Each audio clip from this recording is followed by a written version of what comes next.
Oke, malam hari ini kita akan membahas pasal 18, 19 sampai yang ke-20. Okay, so we are in Revelation chapter 18 and continuing from chapter 17, we are at the judgment of the great prostitute.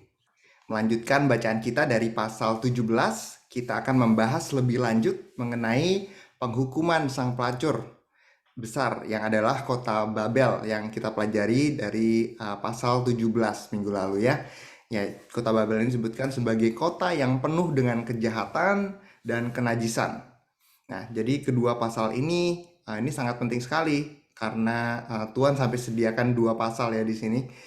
Sangat profetik sekali. Ini didedikasikan untuk memperlihatkan penghakiman terhadap bangsa Babel.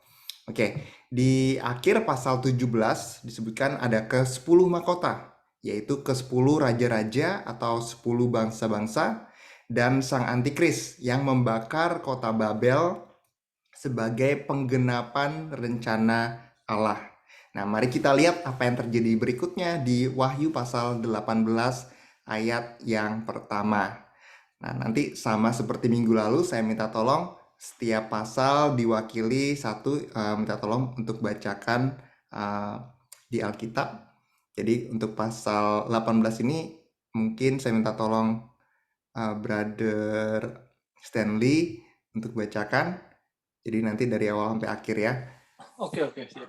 Oke, tolong bacakan Wahyu 18 pasal 1 sampai 3 dulu kok. Wahyu 18, 1 firman Tuhan. Kemudian daripada itu aku melihat seorang malaikat lain turun dari sorga. Dia mempunyai kekuasaan besar dan bumi menjadi terang oleh kemuliaannya. Dan ia berseru dengan suara yang kuat, katanya, sudah rubuh Babel, kota besar itu. Dan ia telah menjadi tempat kediaman roh-roh jahat dan tempat bersembunyi semua roh najis dan tempat bersembunyi segala burung dan najis yang dibenci. Dan karena semua bangsa telah minum dari anggur hawa nafsu cabulnya, dan raja-raja di bumi telah berbuat cabul dengan dia, dan pedagang-pedagang di bumi telah menjadi kaya oleh kelimpahan hawa nafsunya. Demikian firman Tuhan. Amin. Oke, jadi dalam pasal 17 yang kita pelajari, salah satu dari malaikat memegang 7 cawan murka Allah memperlihatkan kepada Yohanes penghakiman atas Babel. Nah, sekarang Yohanes melihat malaikat lainnya turun dari surga dan berseru, sudah rubuh Babel kota besar itu. Nah, basically malaikat ini menyerukan kejahatan-kejahatan Babel. Ya, disebutkan Babel ini adalah tempat kediaman roh-roh jahat dan tempat bersembunyi semua roh najis dan segala burung najis yang dibenci Allah. Dikatakan juga, semua bangsa telah minum dari anggur hawa nafsu cabulnya, dan raja-raja di bumi telah berbuat cabul dengan dia, dan pedagang-pedagang di bumi telah menjadi kaya oleh kelimpahan hawa nafsunya.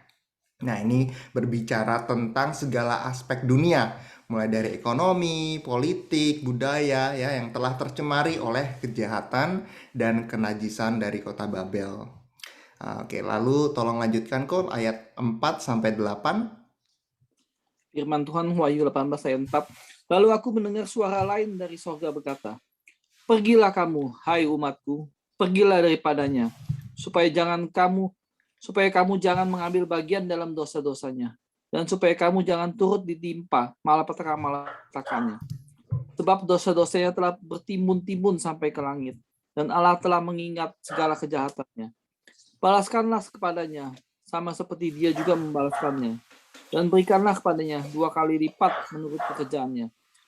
Campuranlah baginya 2 kali lipat di dalam cawan pencampurannya.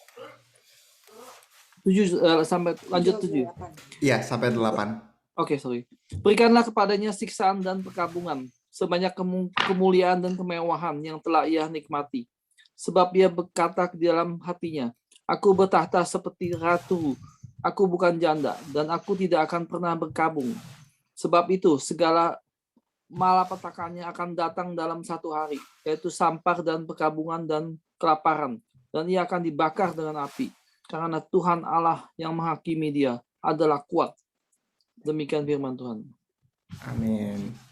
Oke, jadi di sini terdengar suara lain dari surga berkata, "Pergilah, hai umat Tuhan, jangan sampai kamu terjerumus dalam dosa-dosanya, karena kamu akan terkena malapetaka yang ditujukan bagi perempuan itu." Basically ini dibilang, eh, jangan deket-deket, nanti kamu kena malapetaka yang benarnya itu ditujukan kepada Babel, gitu ya. Nah, ini mengingatkan kita apa yang ditulis dalam 2 Korintus 6 ayat 17. Ya, saudara bisa catat, nanti saudara bisa baca 2 Korintus 6 ayat 17. Ini saya bacakan. Sebab itu, keluarlah kamu dari antara mereka dan pisahkanlah dirimu dari mereka. Dan janganlah menjamah apa yang najis, maka aku akan menerima kamu. Jadi jangan sampai ikut-ikutan, jangan sampai kena apa yang mereka sentuh gitu ya, karena itu najis. Maka Tuhan akan menerima kita. Dikatakan dosa-dosa perempuan ini sudah tertimbun sangat tinggi. Tingginya tuh sampai ke langit, dan Tuhan mengingat semua kejahatan si perempuan tersebut. Nah, Tuhan mengatakan bahwa kejahatannya ini akan dibalaskan 2 kali lipat banyaknya dalam bentuk siksaan, sakit penyakit, kelaparan, kematian, dan perkabungan. Nah, dikatakan juga yang terakhir, karena Tuhan Allah yang menghakimi dia adalah kuat. Nah, ini yang kita mesti camkan dan renungkan, bahwa Allah kita adalah Allah yang berkuasa atas penghakiman terhadap dosa-dosa kita. Ya. Lalu kita lanjutkan, Coach Stanley, dari 9 Oke. sampai 19. Ini lumayan panjang ya, 9 sampai 19. Wahyu 18:9. Dan raja-raja di bumi yang telah berbuat cabul dan hidup dalam kelimpahan dengan dia akan menangisi dan meratapinya apabila mereka melihat asap api yang membakarnya. Mereka akan berdiri jauh-jauh karena takut akan siksaannya, dan mereka akan berkata, "Celaka, celaka engkau, hai kota yang besar, Babel, hai kota yang kuat, sebab dalam 1 jam saja sudah berlangsung penghakimanmu." Dan pedagang-pedagang di bumi menangis dan berkabung karena dia, sebab tidak ada orang lagi yang membeli barang-barang mereka, yaitu barang-barang dagangan dari emas dan perak, permata dan mutiara, dari lenan halus dan kain ungu, dari sutra dan kain kirmisi, pelbagai jenis barang dari kayu yang harum baunya, pelbagai jenis barang dari gading, pelbagai jenis barang dari kayu yang mahal, dari tembaga, besi dan pualam, kulit manis dan rempah-rempah, wangi-wangian, mur dan kemenyan, anggur, minyak, tepung halus dan gandum, lembu sapi, domba, kuda dan kereta, budak dan bahkan nyawa manusia. Dan mereka akan berkata, sudah lenyap buah-buahnya, sudah lenyap buah-buahan yang diinginin hatinya, dan segala yang mewah dan indah telah hilang daripadamu, dan tidak akan ditemukan lagi. Mereka yang memperdagangkan barang-barang itu yang telah menjadi kaya oleh dia akan berdiri jauh-jauh karena takut akan siksaannya, dan sambil menangis dan meratap. Mereka berkata, "Celaka, celaka, kota besar yang berpakaian lenan halus, dan kain ungu, dan kain kirmisi, dan yang dihiasi dengan emas, dan permata dan mutiara. Sebab dalam 1 jam saja kekayaan sebanyak itu sudah binasa. Dan setiap nahkoda dan pelayar dan anak-anak kapal dan semua orang-orang yang mata pencariannya di laut berdiri jauh-jauh dan berseru ketika mereka melihat asap api yang membakarnya. Katanya, kota manakah yang sama dengan kota besar ini?" Demikian firman Tuhan. Ya, dan yang 19, dan mereka menghamburkan debu ke atas kepala mereka dan berseru sambil menangis dan meratap. Ya, katanya, "Celaka, celaka kota besar yang olehnya semua orang yang mempunyai kapal di laut telah menjadi kaya oleh barangnya yang mahal, sebab dalam 1 jam saja ia sudah binasa." Ya, demikian firman Tuhan. Oke, jadi di dalam perikop ini terbagi dalam 3 bagian, yaitu yang pertama untuk para raja, yang kedua untuk para pedagang, dan yang terakhir nahkoda serta pekerja lautan. ya. Nah, ini masing-masing mereka mengambil bagian dalam kerajaan sang pelacur ini atau kota besar tersebut. Nah, yang pertama nih yang raja-raja ya. Raja-raja ini telah berbuat immoral dan hidup di dalam hawa nafsu dan percabulan dengan kota Babel ini. Dikatakan dia menangisi dan meratapi kota Babel karena siksaan yang dilihatnya. Itu mereka sangat takut sekali. Dan mereka berkata, celaka, celaka. Engkau hai kota yang besar Babel, hai kota yang kuat, sebab dalam 1 jam saja sudah berlangsung penghakimanmu.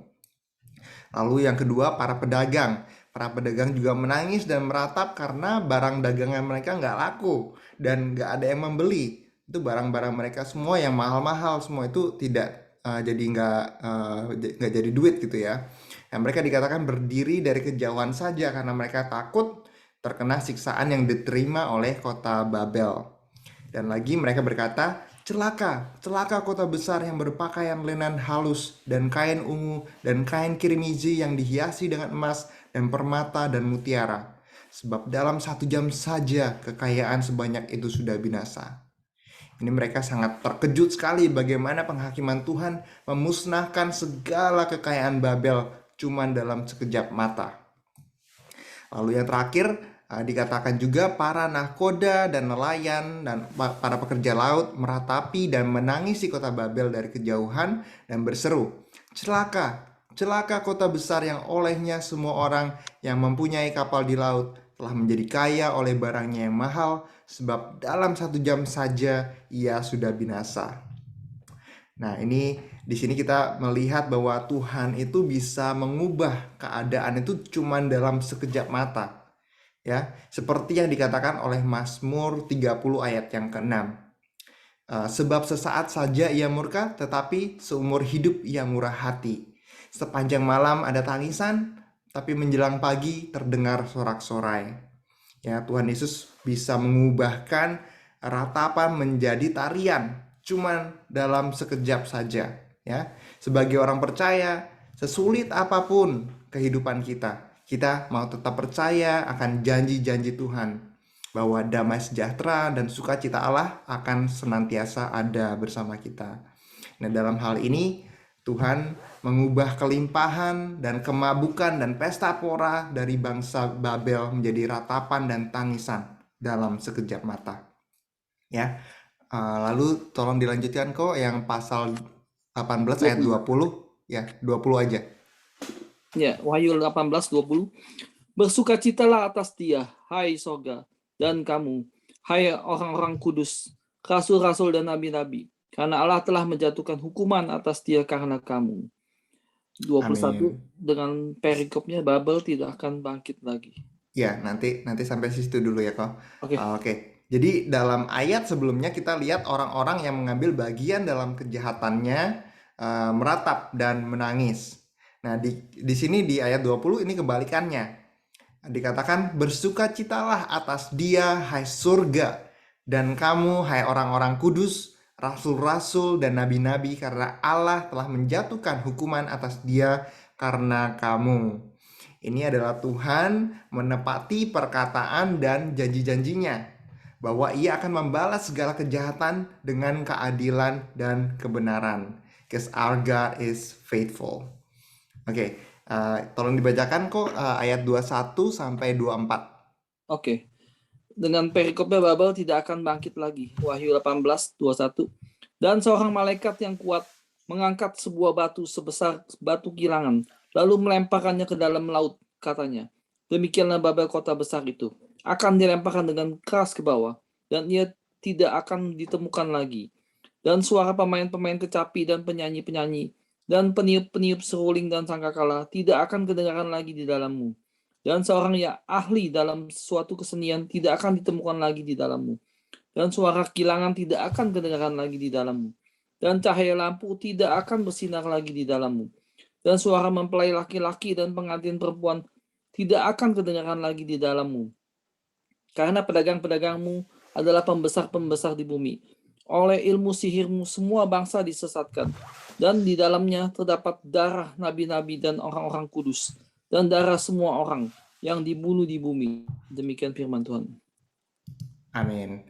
Oke, jadi sekarang sebagai simbol atas apa yang telah terjadi oleh Babel, ini seorang malaikat melemparkan batu besar ke dalam laut. Nah, ini melambangkan bahwa kota Babel telah dimusnahkan. Dan nggak cuma dihancurkan saja, dikatakan bahwa dia tidak akan ditemukan lagi selamanya. Jadi tidak akan terdengar lagi suara pesta pora, tidak akan terdengar lagi bangsa-bangsa disesatkan oleh tipu muslihatnya. Dan dikatakan di dalamnya terdapat darah nabi-nabi dan orang-orang kudus dan darah semua orang yang dibunuh di bumi. Nah, inilah mengapa para orang-orang kudus yang mati martir mereka bersuka cita karena darah mereka akhirnya dibalaskan, ya. Kalau saudara ingat di pasal sebelumnya dikatakan mereka ini menuntut pembalasan atas kematian mereka. Dikatakan, Tuhan, kapan engkau akan membalaskan kematian kami, kematian kita semua? Lalu Tuhan bilang, tunggu sampai jumlahnya genap, bahwa semua orang yang mati martir ini genap, maka nanti akan dibalaskan. Nah, di sini kita melihat bahwa orang-orang kudus yang mati martir ini bersuka cita karena mereka sudah dibalaskan, ya. Kita melihat ada satu kata di dalam pasal ini yang terus-menerus diucapkan, yaitu 1 jam, ya. 1 jam saja, bukan kayak lagunya Krisdayanti ya, 1 jam saja, tapi sorry, 1 jam. Ini menekankan betapa cepatnya Tuhan itu bertindak dan menghakimi. Ya, semua orang yang meratap, semua orang yang menangis melihat bahwa kejadian ini sangat cepat berlalu. Hanya dalam 1 jam saja kota Babel dimusnahkan. Nah, sekali lagi sebagai orang percaya, mari kita semua merenungkan betapa cepatnya Tuhan itu bekerja dalam hidup kita. Seringkali kita meragukan Tuhan ketika kita ada di dalam proses hidup kita. Ya, sepertinya Tuhan itu nggak dengar doa-doa kita. Kok malah semakin kita berdoa, semakin masalah demi masalah itu berdatangan, ya. Dan kita melihat sepertinya hidup kita ini, masalah kita itu nggak ada jalan keluarnya. Tapi satu hal yang kita harus senantiasa percaya bahwa Allah kita itu setia dan dia bisa mengubahkan situasi kita dalam sekejap mata, ya, karena bagi Tuhan itu nggak ada yang mustahil.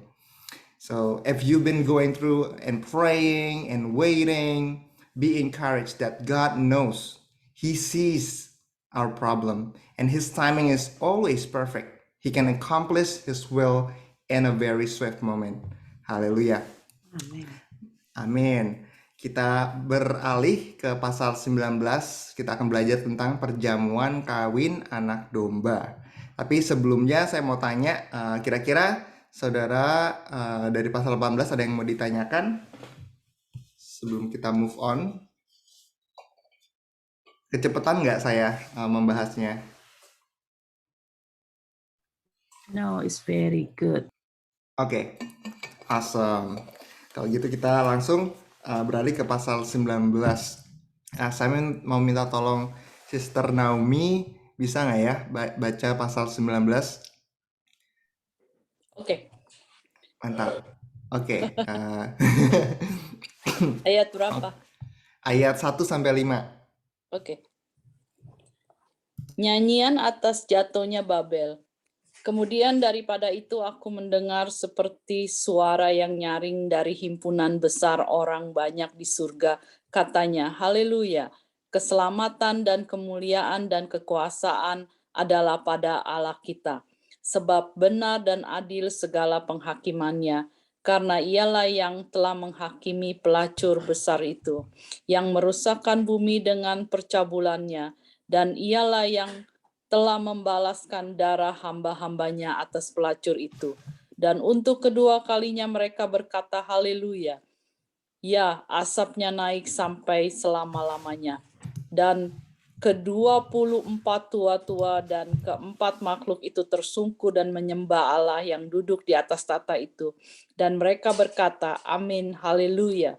Maka kedengaranlah suatu suara dari tata itu. Pujilah Allah kita, hai kamu semua hambanya, kamu yang takut akan Dia, baik kecil maupun besar.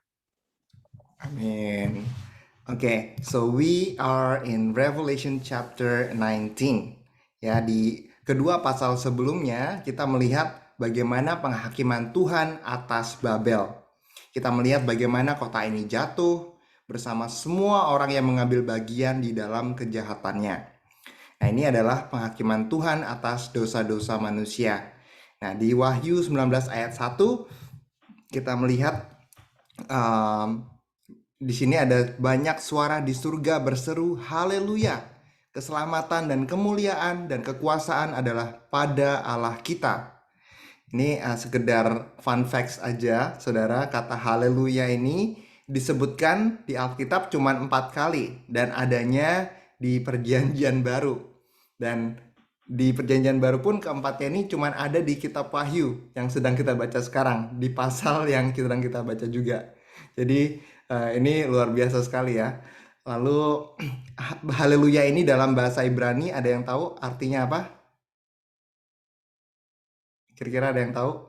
Boleh coba ditebak artinya apa haleluya? Selama ini kita ngomong haleluya, haleluya, tahu Puji nggak Tuhan. artinya? Yes, artinya puji Tuhan atau praise the Lord ya. Jangan sampai kita nggak tahu artinya, soalnya nanti kalau nggak ditanyain sama pastornya nanti, ini orang Kristen atau bukan ini? Ya, jadi itu ya, cuma sekedar fun facts aja. Dalam Wahyu 18 ayat 20 dikatakan, bersukacitalah atas dia, hai surga, dan kamu, hai orang-orang kudus, rasul-rasul dan nabi-nabi, karena Allah telah menjatuhkan hukuman atas dia karena kamu. Nah, inilah yang sedang terjadi sekarang ya. Di surga ini mereka sedang bersukacita. Surga bersorak-sorai karena Allah kita itu adil dan benar. Ya, sang pelacur besar yang adalah kota Babel telah menipu bangsa-bangsa dan kenajisannya, dan mereka dimabukkan dengan darah para martir dan pengikut Kristus. Namun Allah telah membalas perbuatan sang pelacur itu dan sekarang sudah dibinasakan. Lalu dikatakan lagi nih, haleluya, ya asapnya naik sampai selama-lamanya. Dan ke-24 tua-tua dan keempat makhluk itu tersungkur dan menyembah Allah yang duduk di atas tahta itu, dan mereka berkata, amin, haleluya. Ya, inilah yang akan terjadi di dalam kekekalan. So the heaven will take time and just simply praise the Lord. Oke, kita beralih ke ayat 6 sampai 10. Sister Naomi, tolong dibacakan 6 sampai 10. Perjamuan kawin anak domba. Lalu aku mendengar suara himpunan besar orang banyak seperti desau air bah dan deru guru yang hebat, katanya, haleluya, karena Tuhan Allah kita yang maha kuasa telah menjadi raja. Marilah kita bersukacita dan bersorak-sorai dan memuliakan dia, karena hari perkawinan anak domba telah tiba dan pengantennya telah siap sedia, dan kepadanya dikaruniakan supaya memakai kain linen halus yang berkilau-kilauan, yang putih bersih. Linen halus itu adalah perbuatan-perbuatan yang benar dari orang-orang kudus. Sampai ayat berapa? 10? Sampai 10, ya. Oke. Lalu ia berkata kepadaku, tuliskanlah, berbahagialah mereka yang diundang ke perjamuan kawin anak domba.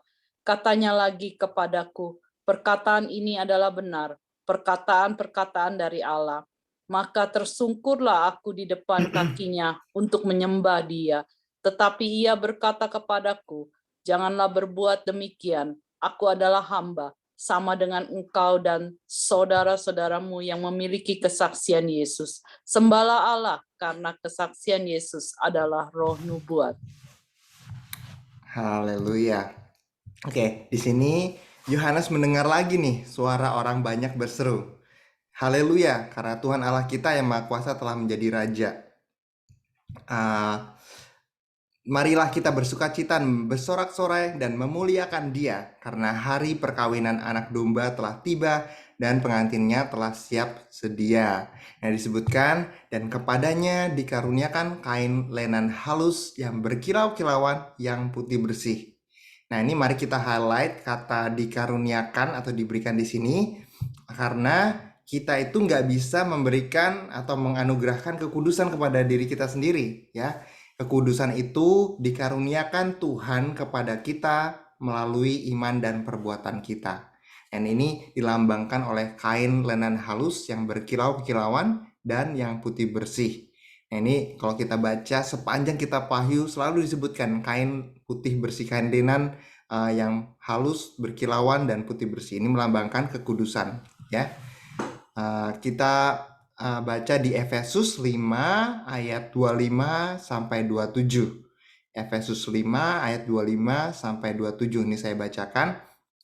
Hai suami, kasihilah istrimu sebagaimana Kristus telah mengasihi jemaat dan telah menyerahkan dirinya baginya untuk menguduskannya. Sesudah ia menyucikannya dengan memandikannya dengan air dan firman, supaya dengan demikian ia menempatkan jemaat di hadapan dirinya dengan cemerlang, tanpa cacat atau kerut, atau yang serupa itu, tetapi supaya jemaat kudus dan tidak bercela.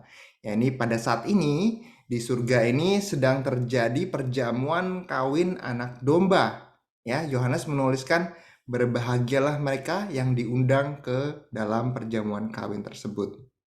What a glorious blessing to be the bride of Christ. Ya, setelah penantian kita selama ini, kita berjuang supaya kita itu hidup kudus, ya, kita berjuang supaya kita itu sampai di garis finish dengan iman kita.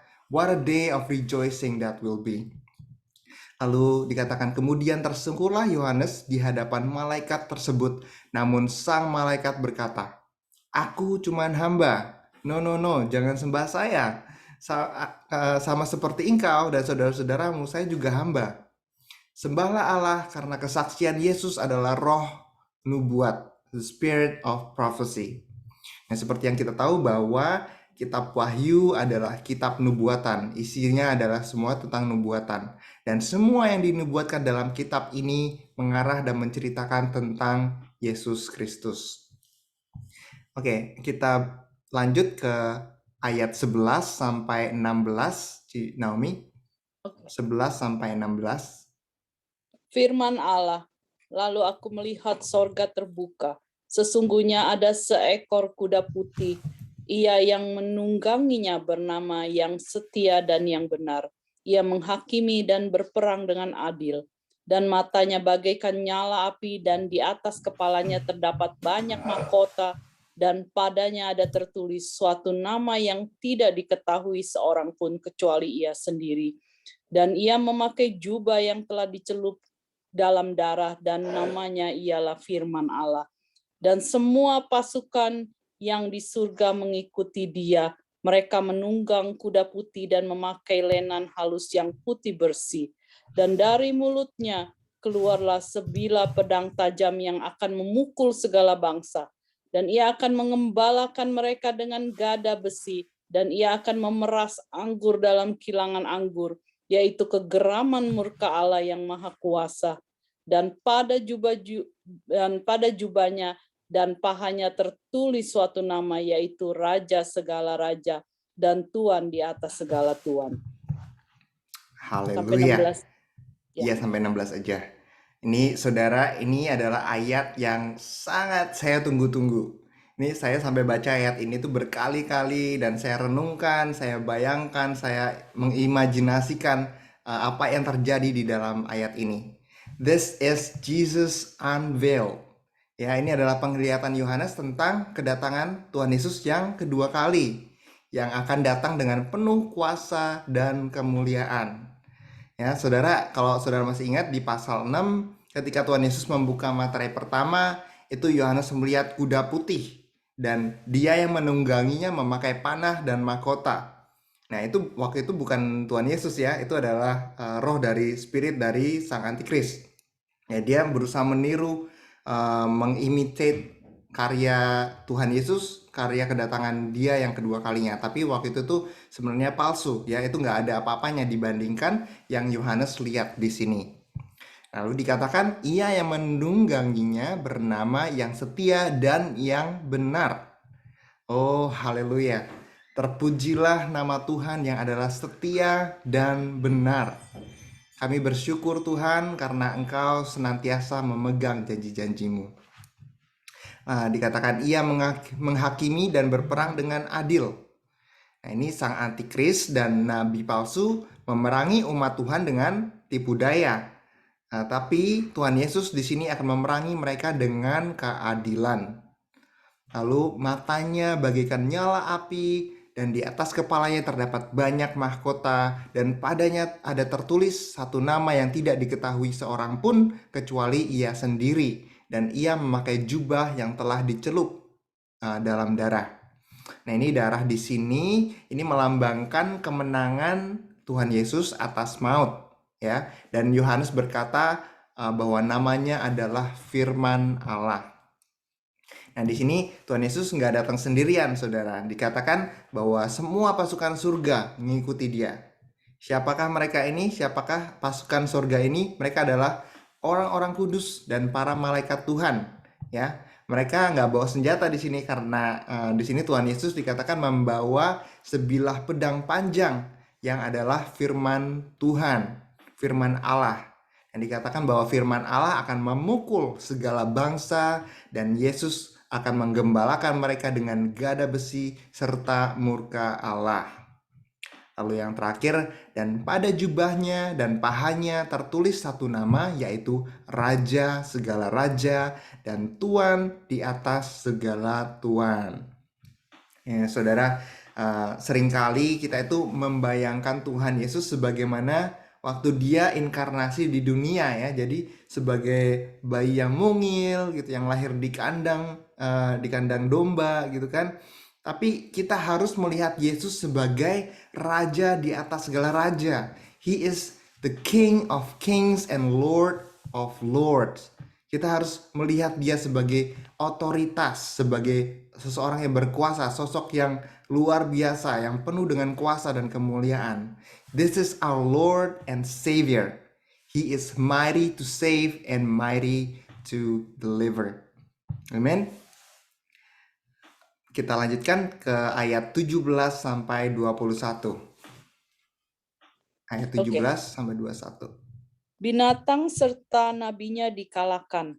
Lalu aku melihat seorang malaikat berdiri di dalam matahari, dan ia berseru dengan suara nyaring kepada semua burung yang terbang di tengah langit, katanya, marilah ke sini dan berkumpullah untuk turut dalam perjamuan Allah, perjamuan yang besar, supaya kamu makan daging semua raja dan daging semua panglima dan daging semua pahlawan dan daging semua kuda dan daging semua penunggangnya dan daging semua orang, baik yang merdeka maupun hamba, baik yang kecil maupun besar.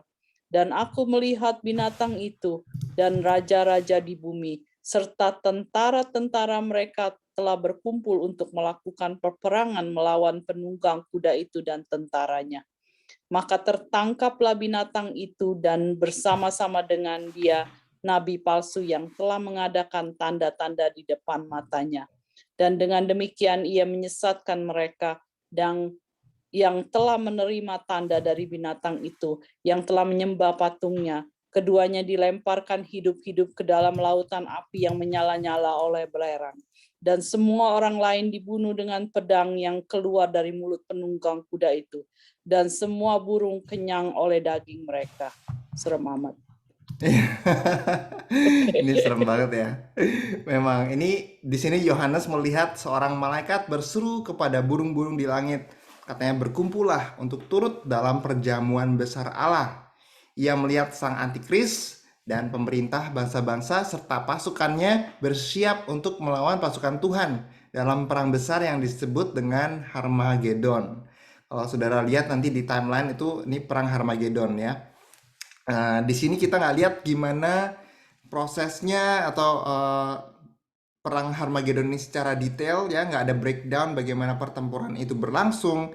Tetapi kita tahu bahwa mereka akhirnya ditangkap dan dibuang ke lautan api yang menyala-nyala karena tipu daya, siksaan, pembunuhan, kenajisan, dan kejahatannya. Haleluya. Saudara, saya mau menutup pasal ini dengan merenungkan tentang nama dari Yesus Kristus. Ini di sini ada beberapa nama ya. Jadi Tuhan Yesus Kristus itu juga banyak namanya. Dalam pasal ini dia disebutkan sebagai anak domba Allah yang telah menebus dosa manusia. Nah, anak domba Allah yang mati di atas kayu salib untuk menebus dosa kita semua. Nah, dalam pasal ini lalu dia disebut juga sebagai yang setia dan yang benar. Raja di atas segala raja dan tuan dari segala tuan.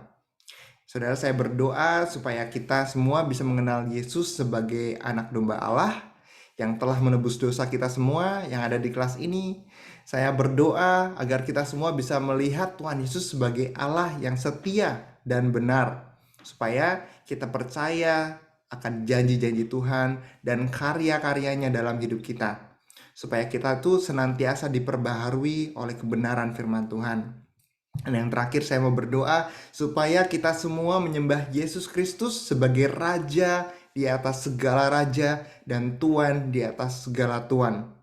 Jadikan dia sebagai Raja yang bertahta di dalam segala hal dan letakkan Tuhan itu di tempat pertama di dalam hidup kita. Jadi jangan letakkan Tuhan itu di tempat kesekian. Tuhan harus senantiasa ada di dalam prioritas pertama dalam hidup kita ya. Mari kita menyembah Yesus Kristus dengan segenap hati kita selama-lamanya. Haleluya. So far so good. Pasal 19 aman semua? Amin. Amin. Oke, yang ngomong Tuhan Amin, satu. amin. Oke, mantap.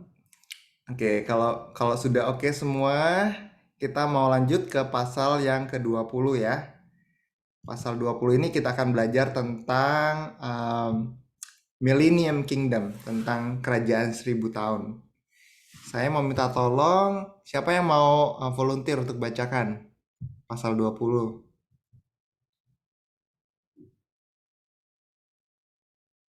Saya bisa baca.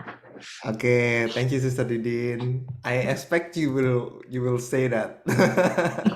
But I'm just like waiting. Oke, Sister Didin. So we are in Revelation chapter 20 ya. Di pasal 19 tadi yang baru aja kita lewati, kita lihat salah satu momen paling menakjubkan di dalam Alkitab, yaitu Tuhan Yesus Sang Raja di atas segala raja datang kembali ke dunia dengan kuasa dan kemuliaannya yang dahsyat. Ya, ini adalah kedatangan Tuhan Yesus yang kedua kali. Sekali lagi jangan sampai kita kebalik antara pengangkatan dengan kedatangan Tuhan Yesus kedua kali ya. Pengangkatan itu Tuhan Yesus nggak datang ke dunia, Tuhan Yesus menjemput kita di awan-awan. Tetapi kedatangan Tuhan Yesus kedua kali, dia akan turun ke bumi diikuti oleh pasukan-pasukan surgawi, yaitu sang malaikat dan juga orang-orang kudus. Ya, dia datang untuk menghakimi dan menghukum sang antikris dan sang nabi palsu beserta seluruh antek-anteknya. Ya, mereka akan dibuang ke dalam lautan api dan dimusnahkan.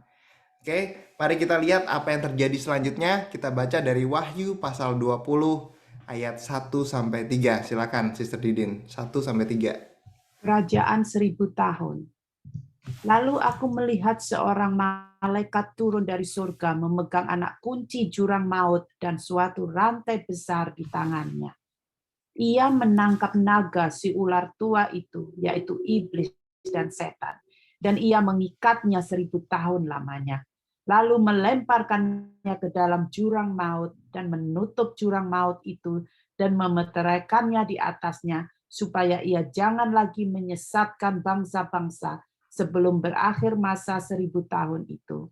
Kemudian daripada itu ia akan dilepaskan untuk sedikit waktu lamanya. Yes. Oke. Ya, di sini Yohanes melihat ada malaikat turun dari surga. Ini kita nggak tahu siapa malaikat ini. nggak disebutkan juga ciri-cirinya gimana. Yang pasti ini bukan Michael ya. Tapi malaikat ini dikatakan memegang kunci jurang maut dan rantai besar di tangannya. Nah, kalau di dalam pasal 9 kita mengetahui bahwa kunci ini adalah kunci yang mengunci sang Lucifer dan para iblis di dalam jurang maut. Ya, kalau saudara masih ingat, di sini malaikat tersebut menangkap naga atau si ular tua atau juga si Lucifer, lalu melemparkannya ke jurang maut tersebut dan memeteraikannya 1000 tahun lamanya, agar ia tidak bisa menyesatkan bangsa-bangsa. Ini seperti yang kita tahu bahwa agenda utama iblis atas manusia adalah deception atau kebohongan atau penyesatan ya. Makanya sangat penting bagi kita semua untuk mengetahui kebenaran firman Tuhan.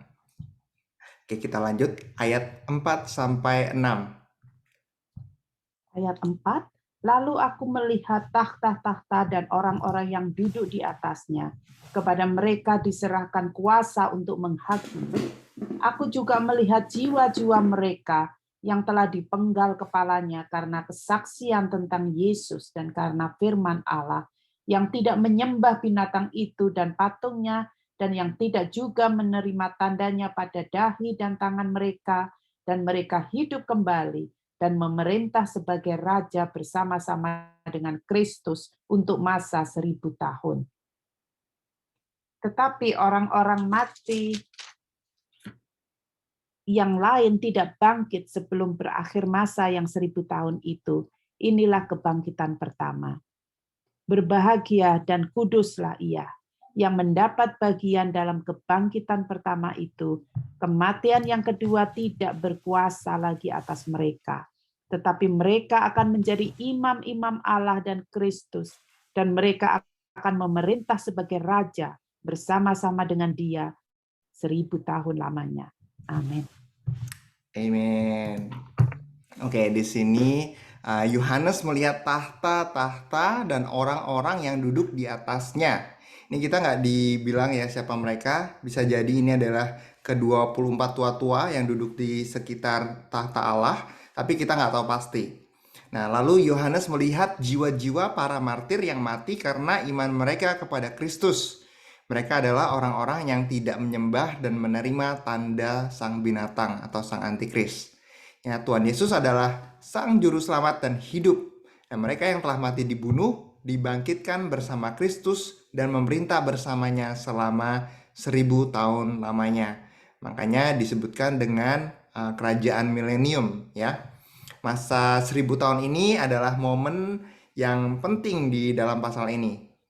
Ya, ada berbagai penafsiran saudara tentang masa 1000 tahun di sini.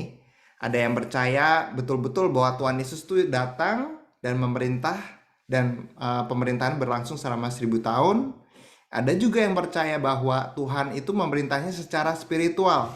Jadi melalui orang-orang percaya atau melalui gereja Tuhan. Lalu juga ada yang percaya bahwa kerajaan 1000 tahun ini akan terjadi sekarang di masa kita ini dan sebelum kedatangan Yesus yang kedua kalinya. Ya, tapi kita di sini sekali lagi nggak mau memperdebatkan tentang interpretasi ini. Saya cuman sebutkan di sini supaya kita semua tahu bahwa ada beberapa pemahaman atau pemikiran yang berbeda-beda. Ya, tujuan kita dalam Bible Study ini adalah untuk mengamati, ya, kita mengobserve apa yang terjadi dan ditulis di dalam kitab Wahyu ini. Dan di sini dikatakan bahwa mereka akan memerintah bersama Kristus selama 1000 tahun lamanya. Lalu dikatakan berikutnya bahwa orang-orang mati yang lain belum akan dibangkitkan sebelum masa 1000 tahun ini berakhir.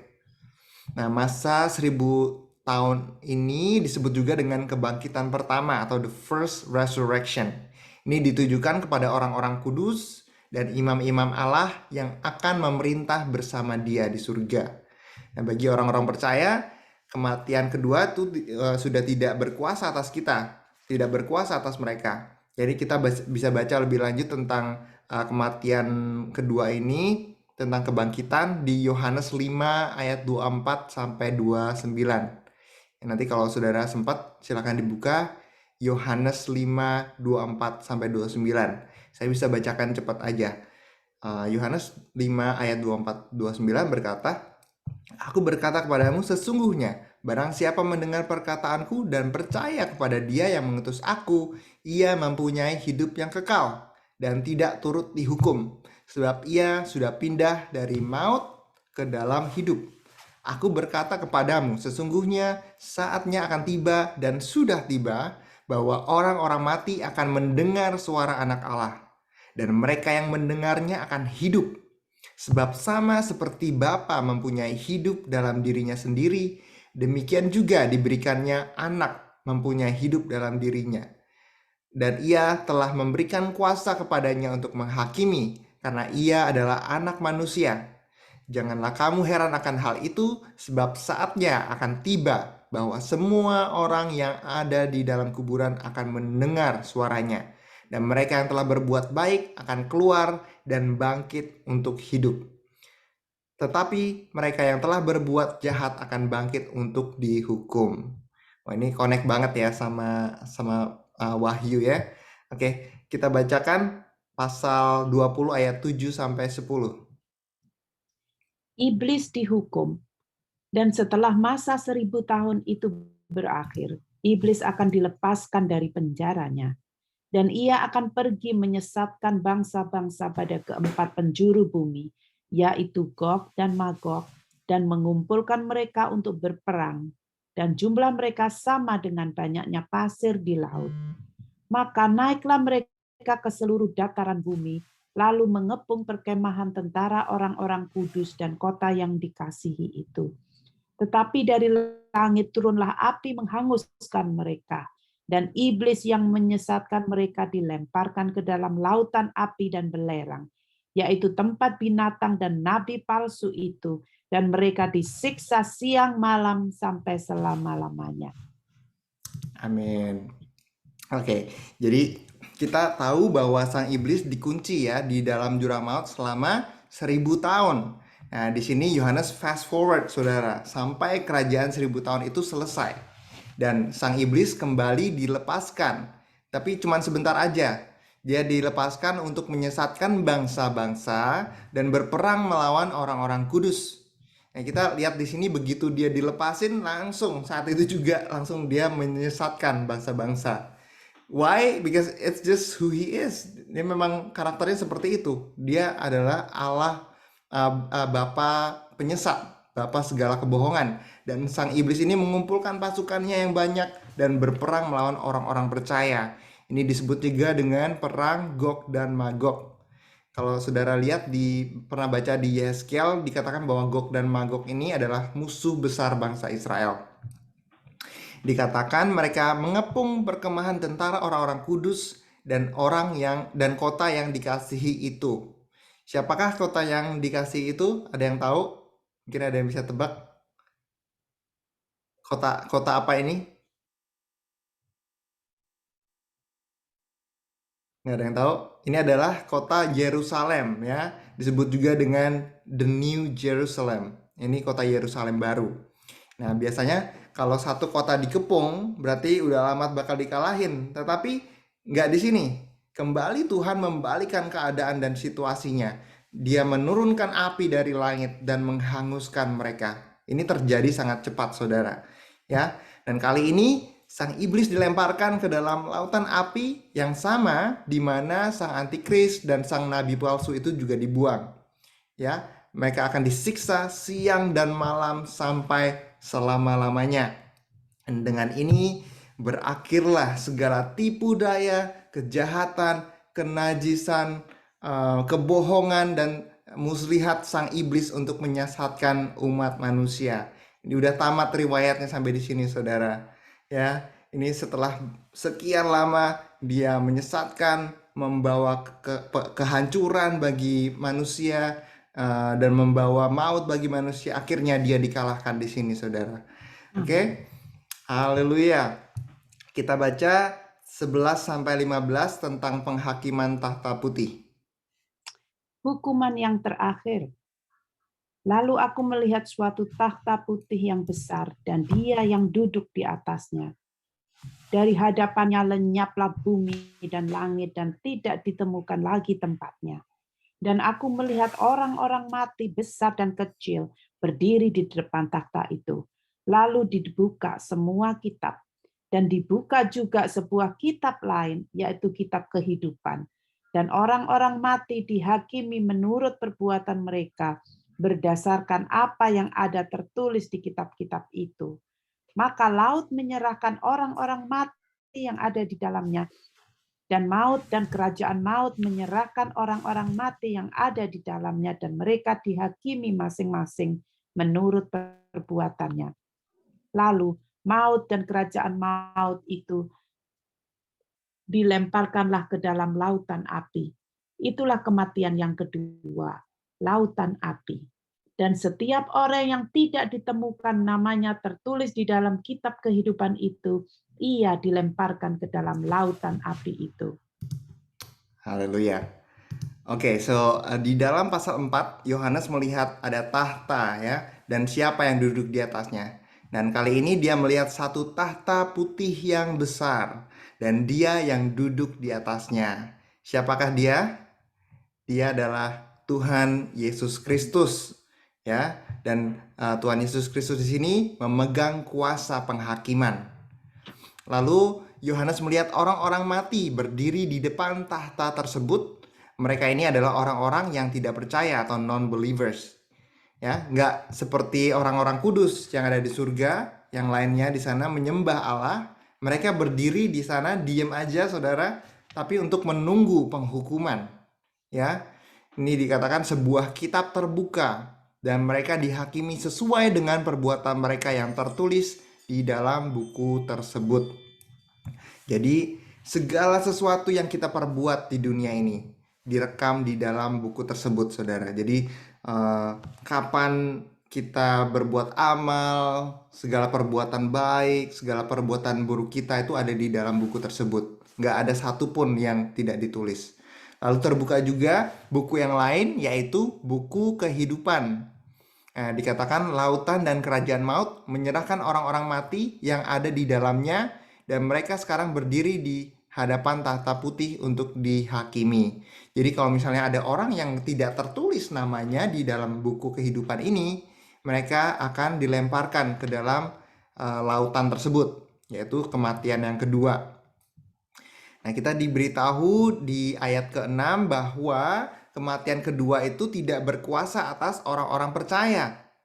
Bukan karena kehidupan mereka sempurna, bukan. Bukan karena kita tidak bercacat celah, bukan.